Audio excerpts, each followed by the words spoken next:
Welcome back. Scientists in the UK are growing heart cells in a laboratory and using them to develop artificial intelligence to better detect cardiovascular disease.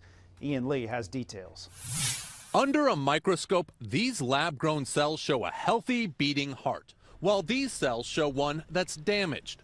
Doctors can see the difference and hope artificial intelligence will too, and more quickly. And as these hearts in the dish age, we can predict which of these will age healthily versus which of these will age detrimentally. At this London lab, miniature stem cell hearts are helping scientists explore how cells in the heart become faulty as we age. The way they contract is very important because the function of the heart is to pump blood around the body. By utilizing AI, researchers at University of East London hope to accelerate diagnosis, treatment, and prevention of age-related heart disease. Because once they do become damaged, it's very hard for that to become a reversible process. Researchers are training AI to recognize the way the heart beats in minute detail, detecting changes in the shape of the cells better than a doctor.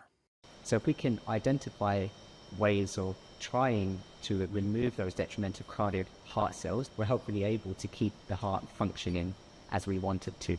A new tool to help keep the old ticker ticking even longer. Ian Lee, CBS News, London.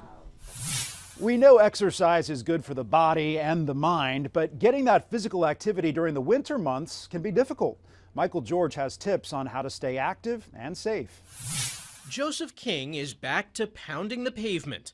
The 75-year-old had coronary bypass surgery this past summer. He placed third in his age group at this Thanksgiving 5K just months later. I lift in the gym 3 times a week and I try to run 3 times a week. My running's coming back slower than my lifting. He's at it even on chilly winter days. I love all kinds of exercise, outside. You can stay active even when the temperatures drop, according to Dr. Michael Vainblut with NYU Langone Health. It's been shown by decades of multiple medical studies how beneficial is exercise, whether it's cold weather, warm weather, for cardiovascular function and for mental health as well. Dr. Vainblut says some people need to be careful when exercising or snow shoveling because cold conditions can cause spasms of different vessels, which can lead to heart attack. People with cardiac conditions should use their judgment and make sure they don't overdo it. You have to stop when you have some kind of symptoms, whether it's discomfort, whether it's shortness of breath. You certainly should call your physician. The problem has to be addressed first. For Mr. King, he had his blockages taken care of. Some patients also need to take extra care to layer up. Especially in those patients with cardiovascular disease, elderly people, people after surgery, the adjustment of your body, adjustment of your blood pressure and heart rate, it could be a little bit abnormal. But layering up maintains your temperature. If it was colder than it was today, I'd have a wool hat on. I might have an extra layer on. If your hands get really cold, wear 2 pairs of gloves. So you can stay the course, warm and safe. Michael George, CBS News. Man's best friend is also apparently girl's best friend. A study out of Australia finds owning a dog helps children, especially young girls. Researchers looked at 600 children between 2 to 7 years old. Girls who acquired a dog during that period increased their light physical activity by 52 minutes a day compared to girls who never owned a dog.